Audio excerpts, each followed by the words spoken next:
Recording has started. Shutter button. So hello sa inyong Music lahat mga volume muted. katropa. Magandang Double tap hapon. to activate. Ngayon, kamusta na kayo? Welcome back again to my channel. So ang topic natin ngayon is about kung paano maayos yung preno na mahina, lalo nangyayari to sa highway. Uwi ka na? Ingat! So ngayon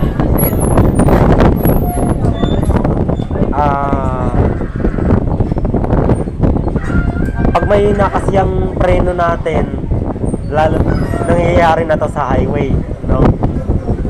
Kasi kami naranasan na namin yan eh, yung preno sa likod mahina, so yung ginagamit namin yung preno ng harap. So sana huwag mangyari sa iba yung nangyari sa amin dati.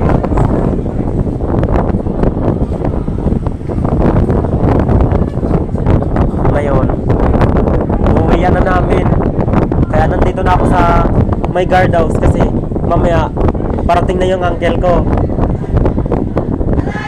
So dito na tayo makakapagbahagi ng video na related sa preno. Hello. Oh. Oo. Kanina pa? Oo. So pasensya mga katropa dahil tinanungan tayo. So pauwi na kami. Maya uwi na rin ako. So ang pag-adjust ng preno, baka hindi nyo na masusolusyonan yan. Ang gagawin nyo, magpapalit na kayo ng brake pad sa likod, tapos yung mismong clutch lining pag nagda-dragging na yung inyo, pag nag-running clutch na yung motor nyo. Kaya payo ko sa inyo, palitan nyo na yung clutch nyo. So sana may matutunan kayo sa video na to kung paano natin masusolusyonan yung motor na nagra-running clutch at saka mahina ang preno. So yun ang gagawin nyo, dahilan at paraan upang maayos na ang running clutch at mahina na preno ng motor. Hanggang dito na lang.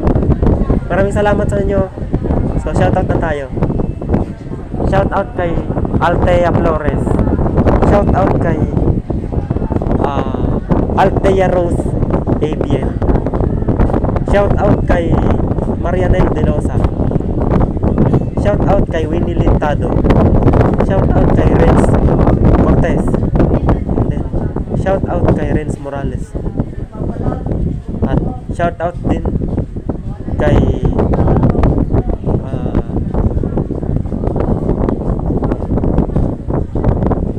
Angel The Lady Mechanic Vlog.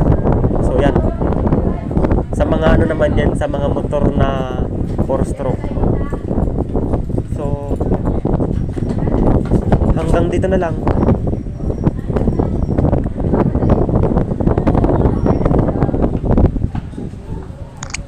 Shutter